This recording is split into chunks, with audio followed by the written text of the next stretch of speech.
ఓం సదాశివసమారంభాం వ్యాసశంకరమధ్యమాం అస్మదాచార్యపర్యంతాం వందే గురుపరంపరాం. జ్యోతిష్ శాస్త్రాన్ని భావితరాల వారికి ప్రసాదించిన ఋషుల యొక్క పాదపద్మాలకి నమస్కారం చేసుకుంటూ, అలాగే నాకు ఈ జ్యోతిష విద్యను నేర్పిన గురువర్యులు జ్యోతిష బ్రహ్మ కీర్తిశేషులు శ్రీ ఏరంకి సూర్యనారాయణమూర్తి గారు, సూర్యశ్రీ దైవజ్ఞ గారి యొక్క పాదపద్మాలకి నమస్కారం చేసుకుంటూ, ఓం శ్రీ మహాగణాధిపతి నమః, శ్రీ గురుభ్యో నమః, హరి ఓం. వీక్షకులందరికీ నమస్కారం. వృశ్చిక రాశి వారికి ఈ వారం మిశ్రమమైనటువంటి గ్రహస్థితి గోచరిస్తూ ఉన్నది. పంచమ స్థానమందు కేంద్రీకృతమవుతూ ఉన్నటువంటి ఈ షడ్గ్రహ కూటమి ఈ రాశి వారికి విభిన్నమైనటువంటి ఆలోచనలు ఇస్తుంది. అలాగే సప్తమ గురుడు బలంగా ఉన్నారు. అష్టమ కుజ దోషం మరికొంతకాలం ఉండబోతూ ఉన్నది. ప్రధానంగా అర్ధాష్టమ శనేశ్వరుడు అనేటువంటి దోషం పోయింది. గతంలో అర్ధాష్టమ రవి అనేటువంటి దోషం పోగొట్టుకున్నటువంటి వృశ్చిక రాశి వారు ఇప్పుడు అర్ధాష్టమ శని అనేటువంటి దోషాన్ని కూడా తొలగింపజేసుకున్నారు. ఇది చాలా గొప్ప విషయం. ఎప్పుడైతే అర్ధాష్టమ శని పోతుందో కుటుంబపరమైనటువంటి సమస్యలు తగ్గుముఖం పడతాయి.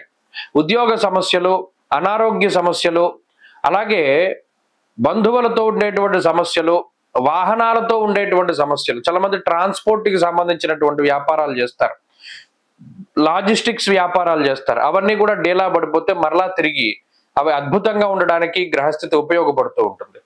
ఇలా వృశ్చిక రాశి వారికి పంచమంలో ఉండేటువంటి శుక్రుడు, బుధుడు యోగిస్తూ ఉండడం చేత బుద్ధి ప్రచోదనం అవుతూ ఉంటుంది. కొన్ని సందర్భాల్లో సాహసోపేతమైనటువంటి నిర్ణయాలు తీసుకుంటారు. అలాగే ఎక్కువ ప్రణాళికాబద్ధమైనటువంటి జీవనాన్ని గడపడానికి అవకాశం ఉంటుంది. ఈ వారంలో ప్రత్యేకించి వృత్తి ఉద్యోగాలు చాలా సానుకూలంగా కనబడుతూ ఉన్నాయి. కుటుంబ పరిస్థితులు సానుకూలంగా ఉన్నాయి. ఆరోగ్య పరిస్థితులు అనుకూలంగా కనబడుతూ ఉన్నాయి. ఏదైనా ఒక పని చేయడానికి కావలసినటువంటి ఆరోగ్యము, మానసిక స్థితిని ఈ గ్రహస్థితి సమకూరుస్తూ ఉంటుంది. అయితే ఇక్కడ పంచమ స్థానంలో రవి గ్రహం ఉన్నారు, కొంత బద్ధకాన్ని కలిగించేటువంటి గ్రహం. అలాగే పంచమంలో ఉండేటువంటి రాహు కొంత అతి విశ్వాసం, అంటే ఓవర్ కాన్ఫిడెన్స్ ని కలగజేస్తారు. ఈ రెండు విషయాల్లో జాగ్రత్తగా ఉండాలి. ఎప్పుడూ పని వాయిదా వేసుకోకూడదు. ఎప్పుడూ అతి విశ్వాసం పనికిరాదు, గర్వం పనికిరాదు. ఏదైనా ఒక పనిని కష్టపడి పూర్తి చేస్తేనే కానీ, 100% రిజల్ట్ వస్తేనే కానీ దాన్ని సెలబ్రేట్ చేసుకోకూడదు. ఈ విషయాల్ని రాశి వారు గుర్తుపెట్టుకోవాలి. ప్రత్యేకించి ఉద్యోగ మార్పుకి అవకాశం ఉంటుంది. అలాగే స్థానచలనానికి కూడా ఈ వారంలో అవకాశాలు అధికంగా ఉన్నాయి. వేరే దేశానికి వెళ్ళాలి అనుకునేటువంటి వారు, అక్కడ చదవాలి అనుకునేటువంటి వారికి పరిస్థితులు బాగున్నాయి.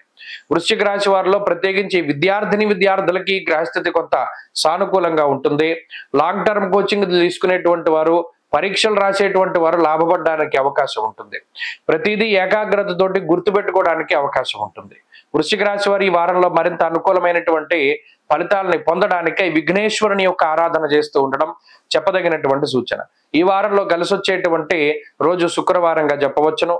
అదృష్ట సంఖ్య 5, అదృష్ట వర్ణము లేత ఎరుపు రంగు. తదుపరి ధనురాశి.